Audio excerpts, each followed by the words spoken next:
Ebadde TV jinkwanjisa kati kano ngenda kusaba osubscribing atosigale nga ofollowinga bagita Ebadde TV jitwanisa updates ezinavali buli lunaku buli kade buli ssaawa ojja kuba ozifunira wano. Nabatanzi bamukoledde birthday party abanyarwanda ngenda kuba nkuwadde maasawo bamukoledde birthday party yada Nabatanzi bana amazaalibwa gakyagenda maaso mpaka nakakati waliwo abanyarwanda bannansi ba Rwanda bamukoledde birthday party ebadde y'amaanyi nnyo ngenda kuba nkuwadde maasawo nkuwe n'ebimu ku bikwata ku banyarwanda abo. Ngenda kusaba osubscribing atosigale nga ofollowinga Ebadde TV. Omugole wa Mr. Nabatanzi yiba birthday surprises zikyagenda maaso, amazaalibwa gakyagenda maaso mpaka nakakati. Ngenda kusaba liking video nate commenting sharing sigala nga ofollowinga Ebadde TV. Nsozi ne mwana muwala amanyikirwa nga Asfa Nanteza mwagizi nnyo wadda Nabatanzi era y'omu kubeekubisa ttatu zo eziriko amannya ga Nabatanzi ku mibiri gyabwe. Omanyi omuntu okwekuba ttatu ng'eriko amannya nti Nabatanzi ye diva we, ye gwasinga okuwagira mu bonna bonna. Yeekubisiza ttatu ng'eriko erinnya lya Nabatanzi. Bamuyita Nanteza Asfa waawali mu bitundu by'e Masajja. Kiraga nti Nabatanzi abantu bo bamwagala byansusso, abantu bamwagala byansusso kuba omuntu otukira okwekuba ttatu ku mubiri ng'eriko erinnya ly'omuntu oyo kiba kiraga nti omwagala kuva ku ntobo ya mutima. Era kisanyusiza no Nabatanzi mukyalo ono yadde amukyaziza wali ku mukutu ogwa BBS Telephone ku TV gy'akolako gye bayita BBS Telephone program gy'akolako gye bayita kiri kitya. Era omwana muwala ono gye yamusinzidde n'amukola kinamwanjula eri abantu amanyikiddwa nga Nanteza Asfa. Alinnya lyekubisa ku mubiri ttatu mannya ga Nabatanzi. Kiraga nti baba Nabatanzi g'amaanyi gaagalina bannange, g'amaanyi agalina, abantu bamwagala. Ne wiiki eweddera waliyo omuwala omwana akyasoma wa secondary era naye yavaayo n'alaga ekifaananyi kye nga era yali yeekubisiza ttatu ng'amannya ga Nabatanzi nga ge yeekubisiza nga ge yawandiika ku mubiri gwe nga ge gakola nga ttatu. Kino kiraga nti Nabatanzi g'amaanyi go agalina byansusso. Ngenda kusaba osubscribing atosigala nga ofollowinga Ebadde TV jo gi updates ojja kuba ozifunira nezina value. Best friend zakati konna agenda kubaako mawo okutandika nnaku z'omwezi nga lumu omwezi ogw'omukaaga tolina kumusuba. Tolina kumusuba ojja kuba omufuna mu bujjuvu. Best friends tugenda ku season ya kusatu. Ngenda kusaba liking commenting ate osharing video eno ojja kuba ofuna updates zaffe buli lwenatekangayo video. Ddala Nabatanzi birthday zo baba birthday ekyagenda maaso, birthday surprises abaana bakyazimuwa mu bujjuvu. Surprises zo bakyazimuwa, ebirabo by'amazaalibwa bakyabimuwa mpaka nakakati. Ekiraga nti g'amaanyi go Nabatanzi agalina banange, agalina omwana oyo naye Nanteza Asfa yeekubisa ate ye ttatu ku mubiri, yeekubisa ttatu ku mubiri. Kiraga Nabatanzi g'amaanyi agalina. Nabatanzi bukyanga kuza mazaalibwa emyaka egiyise gyonna abayita kuzanko mazaalibwa ne gabeera g'amaanyi nga gano geyakuziza mwaka guno ogwa 2022 n'omwaka ogwedde yakuza amazaalibwa naye tegaali g'amaanyi nnyo nga galeero. Kugamba kino kiraga nti enjawulo yabaddewo wakati w'amazaalibwa ag'omwezi guno n'omwezi oguwedde. Kuba zo surprises bakyazimuwa.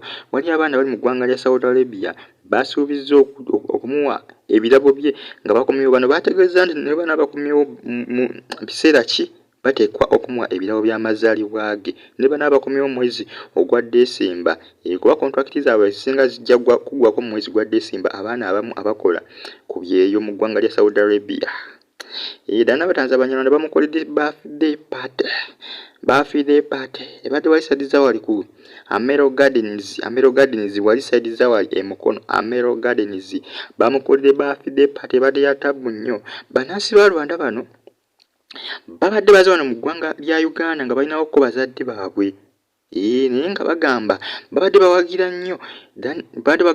nnyo ogundi Trust Film zikosa na Romantic nga basinzira mu ggwanga lya Rwanda. Jjukira ku YouTube etuuka mu buli ggwanga. YouTube yansi yonna kati nokitegeeza nti bano badde balaba emizannyo gyabwe best friends badde bamulaba kosane batenda wabula bana Banyarwanda bamanyimuko ku Luganda lw'ensonga nti bazadde baabwe omu Munnayuganda kitaabwe Munyarwanda naye ng'obudde bwabwe babadde basinga bumalirawa mu ggwanga lya Rwanda. Bano bakoledde Nabatanzi baafidde party wali side za wali emukono mu garden emu bannange ekyabaddeyo kyadde kya ttabbu nnyo. Bano bategeeza nti Nabatanzi abazannyira ebiriyo era ensonga lwaki bamukoledde baafidde party etabangawo babaddewo bangi nnyo babadde Abanyarwanda babadde ba 15 Abanyarwanda 15 bawagizi baani baddana Nabatanzi bamukoledde birthday party yabadde y'amaanyi nnyo yabadde ya ttabbu nnyo kugamba baategese ekifo okuva kugamba birthday party yatandise saa zabadde nga 3 ez'okumakya yatandise saa 3 ez'okumakya abafumbi nga we bali kwegamba buli kimu nga weekiri bamukoledde birthday party nga bambi ejja kumugyamu. Kino kiraga nti Nabatanzi g'amaanyi agalina ne bannansi ba Rwanda nabo balina kye bamukoleddewo baba ate nga kiraga nti ebirabo byo bikyajja.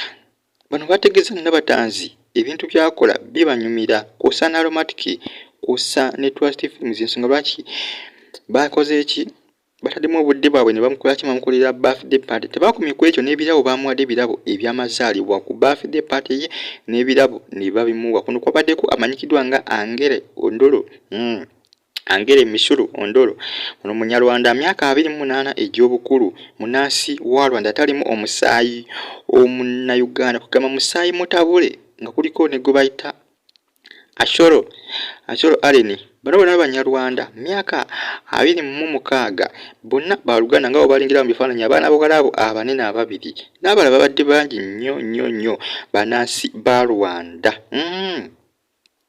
Kwandiko gwe bayita Aleni Maviki munansi wa Rwanda naye yalimu omusaayi omunnayuganda. Aleni Maviki alimu omusaayi omunyarwanda kw'osa n'omusaayi omunnayuganda musaayi mutabule myaka 18 ye muto w'abano bonna Abanyarwanda abakoledde ki Nabatanzi birthday party yali wali bitundu by'emukono kyabadde ky'amaanyi nnyo. Nabatanzi bamukolera birthday party ngenda kusaba subscribing Fadi TV uji birthday party kuno Nabatanzi Banyarwanda bamukoledde birthday party nokiraga nti ye baba yasalako Uganda yonna kati yagenzeko ko ne mu ggwanga ly'e Rwanda kwabo abantu abasinga okumuwagira kussa n'okumukola ki